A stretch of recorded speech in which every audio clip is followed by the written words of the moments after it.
हमारा अगला टॉपिक है प्रॉपर्टीज ऑफ स्क्वायर नंबर्स।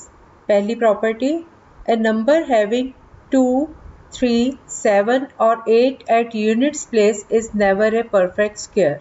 कोई भी नंबर जिसके एंड में यूनिट्स प्लेस पे या तो 2 आ रहा हो, 3 आ रहा हो, 7 या 8, इनमें से कोई भी एक नंबर हो तो ये परफेक्ट स्क्वायर नहीं है।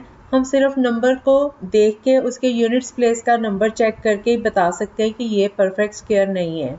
फॉर एग्जांपल हम नंबर देख सकते हैं 152, इसका एंड देखो, ये यूनिट्स प्लेस पे 2 है तो ये वाला नंबर 152 परफेक्ट स्क्वायर नहीं है। ऐसे ही 7693, इसके देखो इकाई के स्थान पे 3 आ रहा है। ऐसे ही और नंबर कुछ भी देख लो, 4357, इसमें भी एंड में 7 है तो ये नंबर भी परफेक्ट स्क्वायर नहीं है। फिर 8888, जिसका एंड 8 पे हो रहा है, ये नंबर भी परफेक्ट स्क्वायर नहीं है।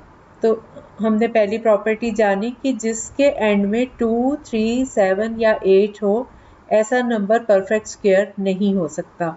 दूसरी property, the number of zeros at the end of A perfect square is always even. कोई भी परफेक्ट स्क्वायर जिसमें एंड में जीरोज हैं तो आप काउंट कर लो, अगर इवन नंबर ऑफ जीरोज है, जैसे सपोज जिसके एंड में 2 जीरो हैं, सपोज 1600 है एक नंबर, 1600 है, तो ये हम अगर कैलकुलेट करें तो ये 40 × 40 1600 होता है, 40 का स्क्वायर है। इसके एंड में देखो 2 जीरोज हैं, इवन नंबर ऑफ जीरोज हैं, तो ये परफेक्ट स्क्वायर हो सकता है। अब 1000 लो एक नंबर, 1000 में 3 जीरोज हैं, 3 जो है वो ऑड नंबर है, ऑड नंबर ऑफ जीरोज हैं, तो 1000 is not a perfect square. तो ये थे एग्जांपल्स कि नंबर ऑफ जीरोज जो है वो परफेक्ट स्क्वायर के एंड में इवन होनी चाहिए, तभी वो परफेक्ट स्क्वायर होगा जीरोज वाला नंबर। तीसरी प्रॉपर्टी है, squares of even numbers are always even numbers and squares of odd numbers are always odd numbers. अगर नंबर इवन है, जैसे 16 है, तो उसका अगर हम स्क्वायर करते हैं 16 × 16 इज 256, उसके एंड में जो इकाई के स्थान पे है, यूनिट्स प्लेस पे नंबर है 6, वो भी इवन होगा। ऐसे ही 9 × 9, 9 ऑड नंबर है तो उसका स्क्वायर का एंड जो हो रहा है वो भी ऑड नंबर होगा। 81 इज ऑल्सो ऑड नंबर। एक और प्रॉपर्टी है, the units digit of the square of a natural number is the units digit of the square of the digit at units place of the given natural number.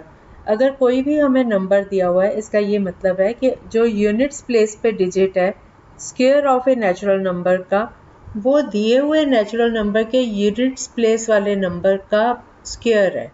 जैसे मान लो एक number दिया हो 12, 12 का square क्या होता है, 12 × 12 इज 144। अब आप देखो 12 में यूनिट्स प्लेस पे 2 है तो 2 का स्क्वायर होता है 4। अब इसके आंसर में देखो, इसका जो स्क्वायर किया था 144, उसका यूनिट्स प्लेस पे नंबर 4 है, 4 जो है वो 2 का स्क्वायर है, 12 के यूनिट्स प्लेस का स्क्वायर। तो अगर हमें फाइंड करना हो कि किसी नंबर का स्क्वायर जो है वो इवन होगा या ऑड होगा, वो भी हम पता कर सकते हैं नंबर्स को देख के। इन प्रॉपर्टीज़ को यूज़ करके हमें कैलकुलेशन की ज़रूरत नहीं है, हम नंबर्स को देख के ही इनको चेक कर सकते हैं। पांचवी property, the square of a natural number n is equal to the sum of first n odd natural numbers. जैसे 1 स्क्वायर इज इक्वल टू 1, 1 जो है वो sum of first 1 odd natural numbers. एक ही नंबर है तो एक ही आएगा ना, इसका सम भी एक ही आएगा। फिर हम अगला नंबर लेते हैं 2 square, 2 square is equal to 1 + 3, पहला ऑड नंबर 1, दूसरा ऑड नंबर 3।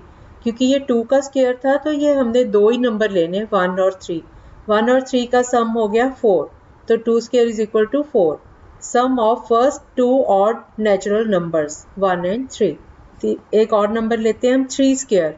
अब 3 स्क्वायर जो है वो 9 होता है, हमें पता है, और इसमें हम क्योंकि 3 स्क्वायर है तो हम 3 पहले 3 ऑड नेचुरल नंबर्स लेंगे, 1 + 3 + 5, तीनों ऑड नंबर्स हैं और पहले 3 ऑड नंबर्स हैं, इनका सम हो गया 5, 3, 8 और 1 9, 3 स्क्वायर 9 होता है, ठीक है।